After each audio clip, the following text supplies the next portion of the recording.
رئیس جمعیت تاجیکان شهر ولگگراد میگوید هنوز معلوم نیست که در میان قربانیان ترکش نو در این شهر مهاجران تاجیک هستند یا نه. او روز دوشنبه بر رادیوی آزادی گفت 14 نفر مرده است.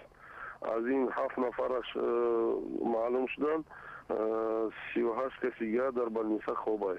در دست من سپیسکا هست که اما آدمای مردگی 7 نفر اینجا یگان فامیل تاجیکی نیست. در بلنیسا هم یگان تاجیک نیست. ترکش در نزد ترالیبوس در شهر ولگگراد یک روز بعد از آن صورت گرفت که یک بمبگذاری مرگ طلب روز یکشنبه خود را در ایستگاه راه آهن این شهر ترک کند و 17 نفر از جمله تاشپولاد نظرف یک شهروند تاجیکستان را کشت و یک نفر دیگر را سخت مجروح کرد. مقامات روسیه حمله ها را کاری دست افراطگرایان اسلامی از قفقاز می‌دانند. بانک ملی تاجیکستان میگوید گزارش‌ها درباره معامله غیرقانونی پول با بابک زنجانی یک تاجر ثروتمند ایرانی اساس ندارد. مقامات رسمی گفتند به دلیل تحت تحریم قرار داشتن شرکت‌های بابک زنجانی که در تاجیکستان انشاءات و مالکیت زیاد دارد، معامله با کانت بانک او را ممنوع کردند.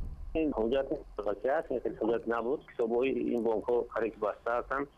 با فرمایش بانک ملی همه بانک‌های تاجیکستان با این بانک همکاری قطع کردند تا آن لحظه که همون چیزی اتهامات از بالای این بانک بررسی نشد از طرف امریکا.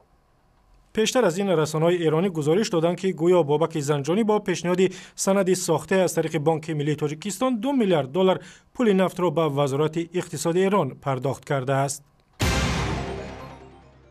در شهر خوجند روی جوان فرزان مشریفوف سلسله اشعار فرزانه ادیبه معروف تاجیک را تحت عنوان پیام نیاگان روی صحنه آورد.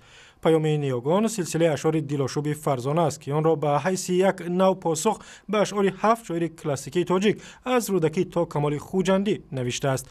نمایش یک نفر در قصر جوانان خوجند و در حضور فرزانه تقدیم دوستداران شعر و ادب شد. نشناختی که چون من همه روزه کس نآید، اگر آمد و ندیدی به کی درد دل نماید. تو به غیر مهربانی نبود بر او نیازت، تو به گوش کون بداری به کی او سخن سراید.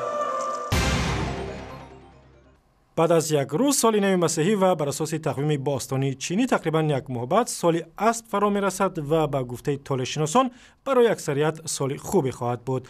برعکس سال مار و سالهای گذشته که شاهد تلاطم زیادی شدیم، سال 2014 را سال با برار پیش بینی می‌کنند و از جمله برای این اسب تازه جوان تاجیک که در اسپریز دوشنبه تمرین می‌کند. ویدیوی کامل اسپریز دوشنبه با گزارش و عکس و ویدیوهای دیگر در تارنمای رادیو آزادی در صفحه های ما در فیسبوک، توییتر، یوتیوب و ادنا کلاسنیکی و هم زمینه مخصوص رادیو آزادی برای تلفن های هوشمند.